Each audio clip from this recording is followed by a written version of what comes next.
Assalamualaikum, hello everyone and welcome to IQ Star Education. So in this video, we will be learning about the third chapter only. We will be continuing it.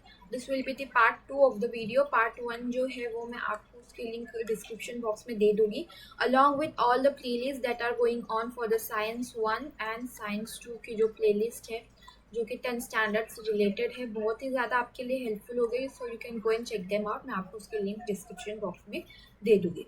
So continue करते हैं. Before continuing let's do a quick revision. कोई भी चीज़ चालू करने से पहले हमें उसे प्रीवियस नॉलेज से कनेक्ट करना बहुत ज़रूरी है. So let's connect it with the last video. हमने लास्ट वीडियो में क्या किया था उसे हम थोड़ा सा रिवाइज करते हैं. हमने देखा था कि फिजिकल और केमिकल रिएक्शन कैसे होते हैं, वो किस तरीके से होते हैं, उनकी इक्वेशन को देखा था. केमिकल इक्वेशन कैसे लिखते हैं उसे हमने स्टडी किया था, और कौन से रूल्स हमें फॉलो करने चाहिए while writing the chemical equation, यानी कि एक परफेक्ट केमिकल इक्वेशन हम कैसे लिखें, वो हमने लास्ट वीडियो में स्टडी किया था.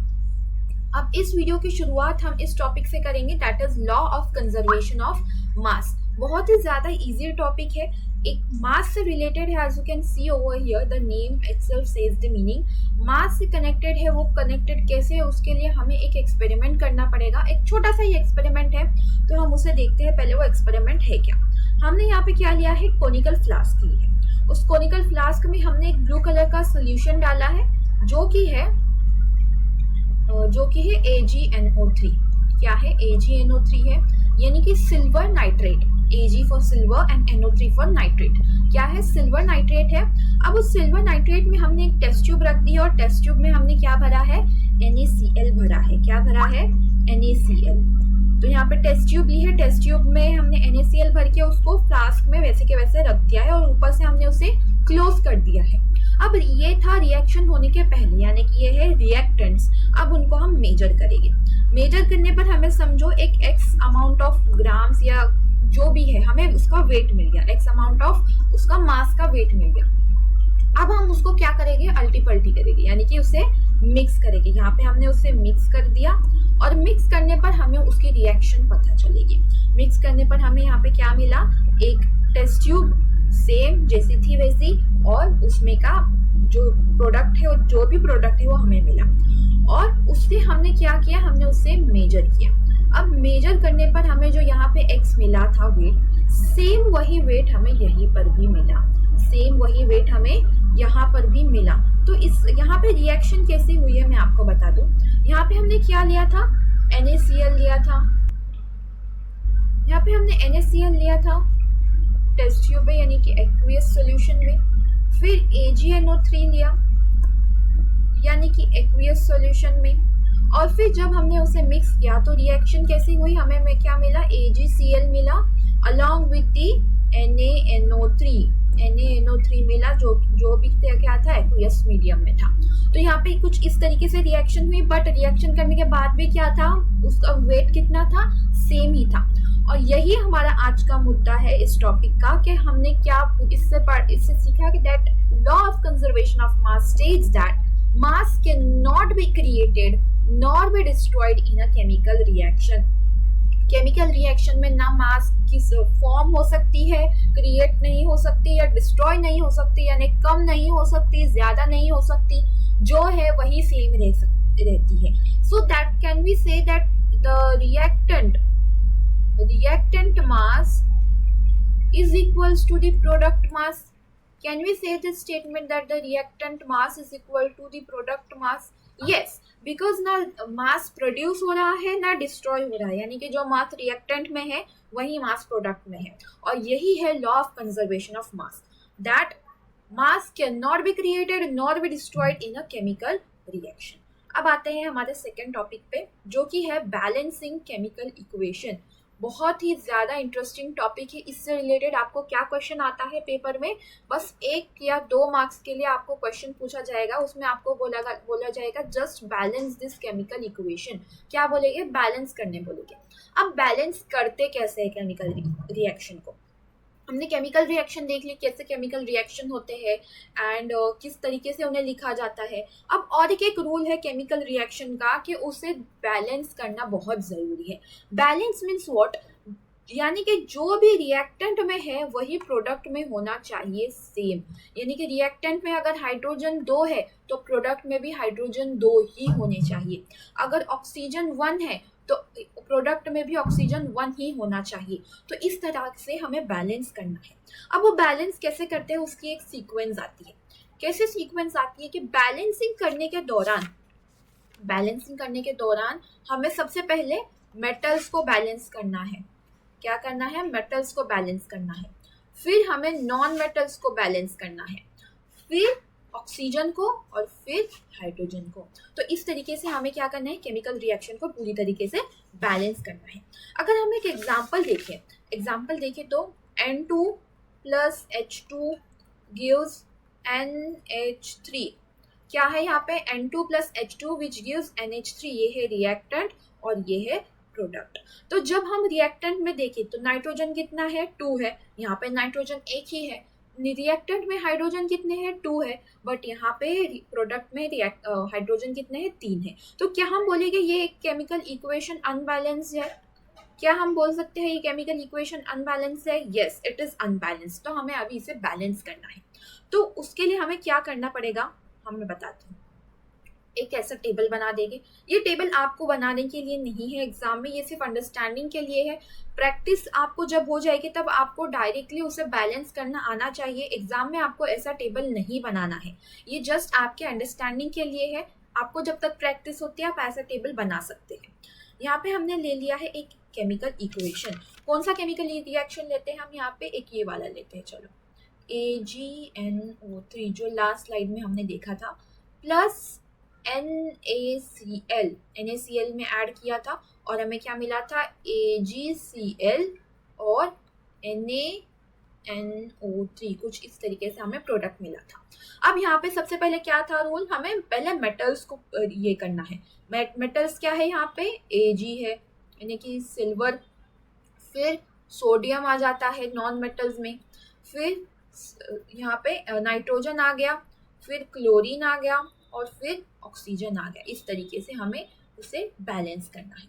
सेम हम यहाँ पे भी लिखेंगे। प्रोडक्ट में क्या है? Ag है, फिर सोडियम है, फिर नाइट्रोजन है, क्लोरीन लिया और लास्टली ऑक्सीजन। अब हम उन्हें काउंट करते हैं रिएक्टेंट में कितने हैं और प्रोडक्ट में कितने हैं। Ag यहाँ पे कितना है? रिएक्टेंट में एक ही है, प्रोडक्ट में भी एक ही है। So we can write 1 1। Sodium की बात करें तो यहाँ पे 1 और यहाँ पे भी 1, तो ये बैलेंस है। नाइट्रोजन की बात करते हैं, यहाँ पे 1 और यहाँ पे भी 1 ही है, तो सेम। अब क्लोरीन की बात करते हैं, यहाँ पे भी 1 है और यहाँ पे भी 1 है। Chlorine is also equal. Oxygen की बात करें तो यहाँ पे 3 है एंड यहाँ पे भी 3 ही है। So can we say that this chemical equation is balanced? This chemical equation is already balanced. तो हमें इसे बैलेंस करने की ज़रूरत नहीं है। ये तो मैं आपको एक एग्जाम्पल के लिए बता रही थी कि आपको कैसे इन्हें कैलकुलेट करना है, कैसे बैलेंस करना है। अब आते हैं हमारे सेकेंड एग्जाम्पल। ये हमने बना लिया हमारा टेबल और आते हैं हमारे सेकेंड एग्जाम्पल पे। हम रिएक्शन कुछ इस तरीके से लेते हैं कि NaOH ऐसी रिएक्शन है प्लस H2SO4 यानी कि सल्फ्यूरिक एसिड। जब ये दोनों रिएक्ट हो गए हमें प्रोडक्ट में क्या मिलेगा? Na2SO4 और H2O। कुछ इस तरीके से हमें प्रोडक्ट मिलेगा। ये है हमारा केमिकल इक्वेशन। अब हम यहाँ पे पहले क्या लिखेंगे? मेटल्स लिखेंगे, यानी कि सोडियम आ गया, फिर नॉन मेटल में sulphur, oxygen and then hydrogen. Same हम प्रोडक्ट में भी इस तरीके से लिखेंगे, sodium, sulphur, oxygen and hydrogen. अब हम चलो काउंट करते हैं। सोडियम रिएक्टेंट में कितने हैं हम देखेंगे, यहाँ पे तो एक ही है। कितने हैं? एक ही है, तो यहाँ पे हम एक लिखेंगे। अब प्रोडक्ट में देखते हैं सोडियम कितने हैं, तो सोडियम यहाँ पे 2 है as you can see over here. तो क्या ये इक्वल है? नहीं। अब हमें इसे बैलेंस करना पड़ेगा। प्रोडक्ट में भी सेम होने चाहिए, रिएक्टेंट में भी सेम होने चाहिए। अब हम ज़्यादा को कम नहीं कर सकते, बट जो कम है उसे हम ज़्यादा ज़रूर कर सकते हैं। क्या करेंगे हम यहाँ पे? Na2 करेंगे? नहीं, हम 2 यहाँ पे लिखेंगे और इसे मल्टीप्लाई करेंगे, यानी 2 से ये सोडियम को भी मल्टीप्लाई होगा और O को भी होगा और H को भी होगा, इस तरीके से। तो यहाँ पे हम इस तरीके से लिखेंगे। तो यहाँ पे 2 सोडियम हो गया और यहाँ पे भी 2 सोडियम हो गया, यानी फिर अब ये बैलेंस हो गया। अब हम बात करते हैं सल्फर की। सल्फर यहाँ पे कितना है? सल्फर है यहाँ पे 1 और यहाँ पे भी 1 ही है, तो यहाँ पे ये बैलेंस हो गया। अब ऑक्सीजन, ऑक्सीजन यहाँ पे कितने हैं? यहाँ पे हम काउंट करेंगे तो यहाँ पे 2 और यहाँ पे 4, यानी कि 6 है। ठीक है, यहाँ पे ऑक्सीजन कितने हैं? 6। अब प्रोडक्ट की बात करते हैं। प्रोडक्ट में यहाँ पे 4 ऑक्सीजन है और यहाँ पे 1 5, यानी कि 5 यहाँ पे हो गए। अब हम इसे एक बढ़ाना पड़ेगा। अगर हम यहाँ पे 2 लिख देंगे, यहाँ पे हम 2 लिख देंगे तो यहाँ पे क्या होगा?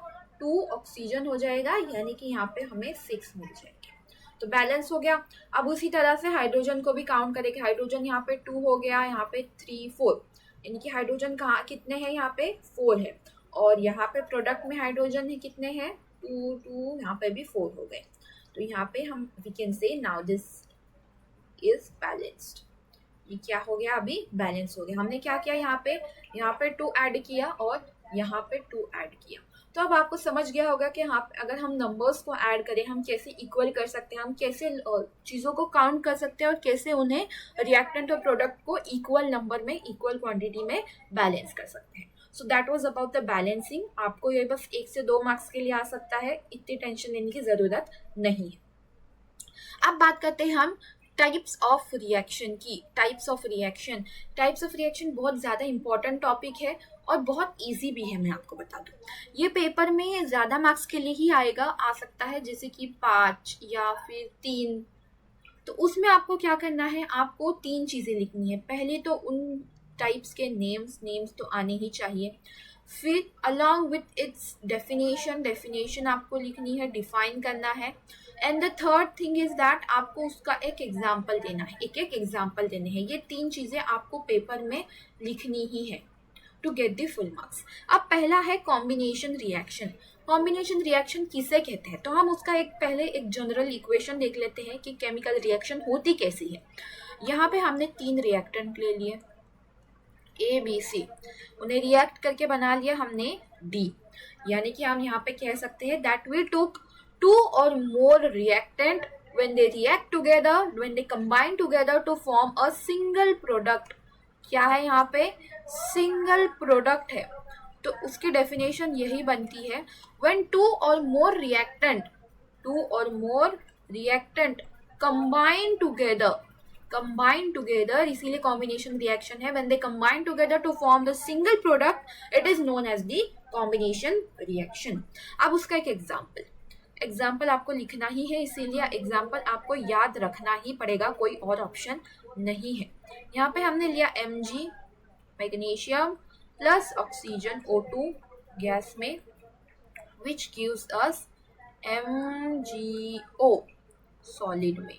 लेकिन यहाँ पे हम उसको बैलेंस करेंगे तो कुछ इस तरीके से हमें मिलेगा, यानी कि Mg और O2 ये 2 रिएक्टेंट है और क्या बना रहा है? एक सिंगल प्रोडक्ट बना रहा है जो कि है MgO मैग्नीशियम ऑक्साइड। और एक एग्जांपल है, जब यहाँ पे हम H2 लेते हैं और O2 लेते हैं तो हमें मिलता है H2O। बैलेंसिंग करने पर हमें कुछ इस तरीके से मिलेगा और ये बन गया हमारा single product. 2 or more reactant combine together to form the single product, यही है कॉम्बिनेशन रिएक्शन।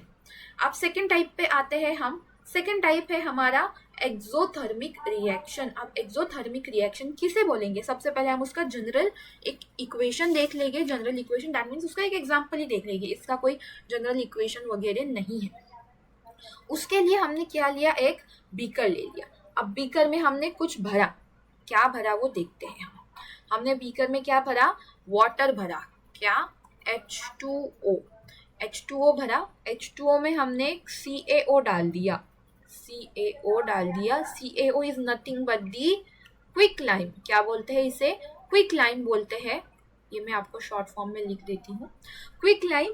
और जब वो रिएक्ट हो गए तो हमें क्या मिलेगा? CaOH twice plus heat. Yes, heat evolve होगी, हीट प्रोड्यूस होगी।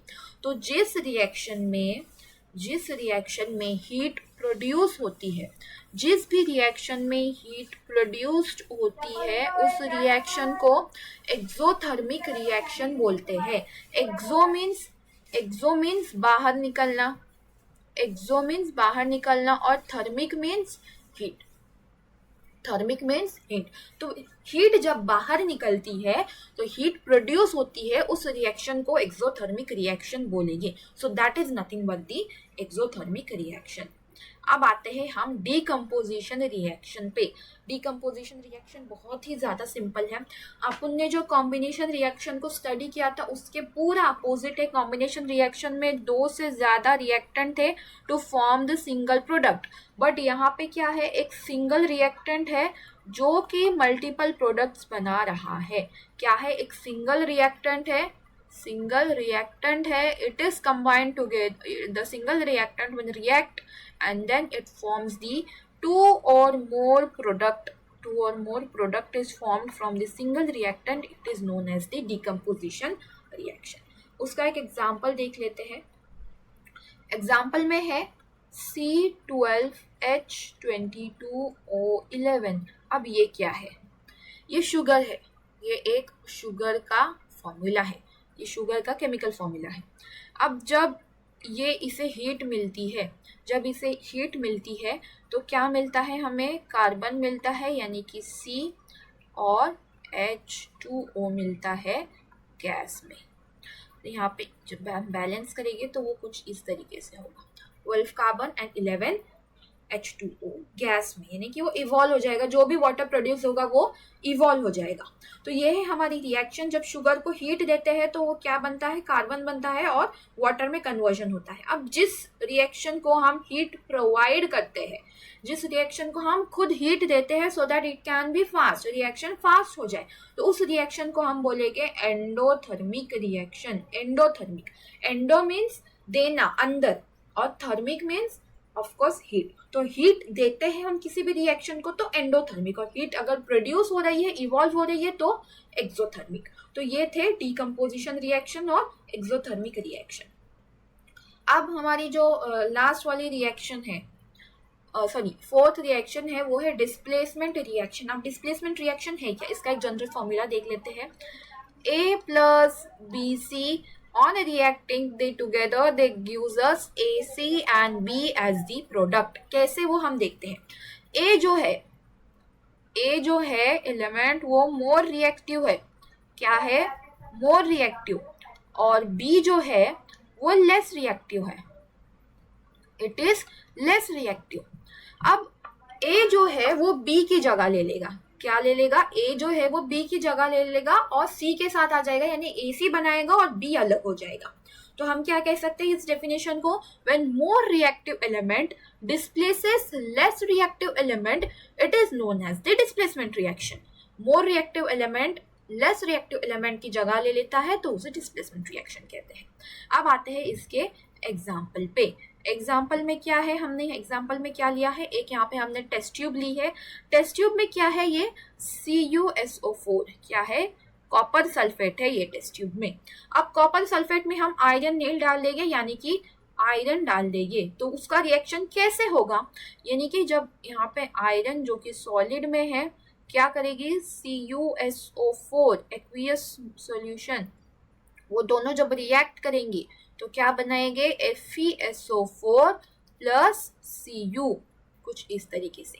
यानी कि यहाँ पे आयरन ने किसकी जगह ले ली, Cu की जगह ले ली और Cu को हटा के अलग कर दिया, है ना। Cu को जो कि लेस रिएक्टिव है, मोर रिएक्टिव और लेस रिएक्टिव की उसकी सीरीज आती है, वो आपको याद रखने की इतनी ज़रूरत नहीं है, बट आप अभी के लिए सिर्फ इतना ही याद रखिए कि जो मोर रिएक्टिव है वो लेस रिएक्टिव की जगह ले लेता है और रिएक्शन कुछ इस तरीके से होती है। और तो जब हम यहाँ पे आयरन नेल बाहर निकालेंगे तो उस आयरन नेल पे हमें क्या दिखेगा, ब्राउन कलर का एक मटेरियल लगा हुआ दिखेगा, और वो क्या होगा, वो कॉपर होगा, वो क्या होगा, कॉपर होगा। तो ये थी डिस्प्लेसमेंट रिएक्शन। अब आती है डबल डिस्प्लेसमेंट रिएक्शन। और एक चीज, डिस्प्लेसमेंट रिएक्शन में जो हमने लास्ट वीडियो में हमने कुछ रिएक्शन की थी जिसमें हमें क्या ऐड किया था, हमने CuSO4 के सोल्यूशन में हमने जिंक के डस्ट डाला था, है ना, तो वो कलरलेस हो गया था सोल्यूशन और जिंक के हमें पार्टिकल्स ऐसे मिले थे, तो वो भी एक डिस्प्लेसमेंट रिएक्शन थी। यानी कि Zn के जब हम पार्टिकल्स हम CuSO4 के सोल्यूशन में डालेंगे एक्वियस सोल्यूशन में, तो वो रिएक्ट करके क्या हो जाएगा, वो Zn क्या करेगा, CuSO4 की जगह ले लेगा, तो ZnSO4 बनेगा यहाँ पे, और यहाँ पे Cu के हमें अलग से पार्टिकल्स दिखेंगे। तो ये थे डिस्प्लेसमेंट रिएक्शन। अब आते हैं डबल डिस्प्लेसमेंट रिएक्शन पे। नाम के पीछे मत जाना, बहुत ही इजी है, आपको बस याद रखना है कि डिस्प्लेसमेंट और डबल डिस्प्लेसमेंट क्या है। डबल डिस्प्लेसमेंट की जब हम बात करते हैं तो यहाँ पे आयंस की बात होती है, यानी कि चार्जेस की, प्लस माइनस, निगेटिव या पॉजिटिव की। यहाँ पे उसका जनरल कुछ इस तरीके से है, जनरल इक्वेशन ABCD, तो वो क्या करता है, फॉर्म AD करता है और CB करता है, यानी कि ये प्लस माइनस, यहाँ पे क्या होगा, A D के बाजू में आ जाएगा, B C के बाजू में आ जाएगा, कुछ इस तरीके से। A की जगह C ले लेगा, C की जगह A, और यहाँ पे B और D एक दूसरे की जगह चेंज कर लेंगे, यानी कि AD फॉर्म होगा और CB फॉर्म होगा। Ions are exchange to form precipitate, PPT बना लेंगे, यानी कि PPT कोई ऐसी चीज होती है जो कि डेंस फॉर्म में होती है, और डेंस होती है इसीलिए वो नीचे जाके सेटल हो जाती है, और उसी चीज को हम क्या कहते हैं, PPT, यानी कि प्रेसिपिटेट। अब एक एग्जांपल ले लेते हैं इस चीज का। Na2SO4 एक्वियस मीडियम में जब हम लेंगे और उसे रिएक्ट करेंगे BaCl2 के साथ, वो भी एक्वियस मीडियम में ही होगा, they together react to form BaSO4 solid में और NaCl एक्वियस मीडियम में। क्या हो गया, Na2 ने किसकी जगह ले ली, Ba की जगह ले ली, SO4 ने यहाँ पे NaCl के साथ आ गया, SO4 Ba के साथ आ गया, इन दोनों ने जगह अपनी अपनी एक्सचेंज कर ली, BaSO4 NaCl। और कहाँ क्या मिलेगा हमें, यहाँ पे व्हाइट कलर का PPT मिलेगा, यानी प्रेसिपिटेट हमें यहाँ पे फॉर्म होगा। अब बात करते हैं एंडोथर्मिक और एक्सोथर्मिक प्रोसेसेस की। हमने रिएक्शंस के टाइप्स पढ़ लिया, अब ये लास्ट का टर्म है endothermic and exothermic process. Endothermic reaction क्या होती है, जिसमें हीट अंदर ली जाती है, उन्हें दी जाती है हीट, और एक्सोथर्मिक में हीट इवॉल्व होती है, बाहर चली जाती है। तो ये प्रोसेस है, ना कि रिएक्शन है। तो यहाँ पे क्या हो रहा है, लेट्स सी। यहाँ पे हम एग्जांपल देखिए, तो जब भी हम मेल्टिंग ऑफ आइस होती है, तो मेल्टिंग ऑफ आइस में क्या होता है, हीट जो है वो एब्जॉर्ब होती है, हीट आइस जो है वो हीट एब्जॉर्ब कर लेता है, जिसकी वजह से वो मेल्ट होते जाते हैं और वो पानी में उनका कन्वर्जन हो जाता है। हीट क्या कर रहे हैं, वो एब्जॉर्ब कर रहे हैं। और यहाँ पे और एक एग्जांपल जब हम ले, तो ये क्या है, KNO3 है, ये है KNO3। KNO3 भी हीट एब्जॉर्ब कर लेता है जब उसे पानी के अंदर मिक्स करते हैं। Next example is the exothermic process का एग्जाम्पल। एक्सोथर्मिक प्रोसेस में जब हम NaCl पानी में मिक्स करेंगे, सोडियम हाइड्रोक्साइड NaOH जब हम मिक्स करेंगे, NaCl is nothing but table salt नहीं, NaOH सोडियम हाइड्रोक्साइड जब पानी के साथ हम मिक्स करेंगे, तो वो क्या होगा, वहाँ पे हीट इवॉल्व होगी, वो पानी क्या करेगा, गर्म हो जाएगा, वो पानी गर्म हो जाएगा, यानी कि हीट इवॉल्व हो जाएगी। अगेन यहाँ पे फॉर्मेशन ऑफ आइस का जब हम फॉर्मेशन करते हैं तो क्या होता है, यहाँ पे क्या होता है, हीट इवॉल्व होती है, ठीक है, वो भी एक एक्सोथर्मिक रिएक्शन है। एक लास्ट चीज जो आपको पता होनी चाहिए कि हम एसिड को पानी में डालते हैं या पानी को एसिड में डालते हैं। जब भी हम एसिड, कॉन्सेंट्रेटेड एसिड हो या फिर बेस हो, एसिड हो या बेस हो, अगर उसमें अगर हम पानी डालेंगे तो इनॉर्मस हीट प्रोड्यूस होगी, जो कि बहुत हार्मफुल रह सकता है। इसीलिए कभी भी हम एसिड में पानी नहीं डालते, तो पानी में एसिड डालते हैं जितना हमें सॉल्यूशन बनाना है, जितना हमें लिक्विड बनाना है, जितना हमें डाइल्यूट बनाना है, हम उस हिसाब से एसिड को पानी में डालेंगे, ना कि पानी एसिड के अंदर डालेंगे। तो ये क्या होगा, यहाँ पे इस तरीके से हम रिएक्शन करते हैं। इंशाल्लाह नेक्स्ट वीडियो में हम बाकी के टॉपिक्स को कवर करेंगे।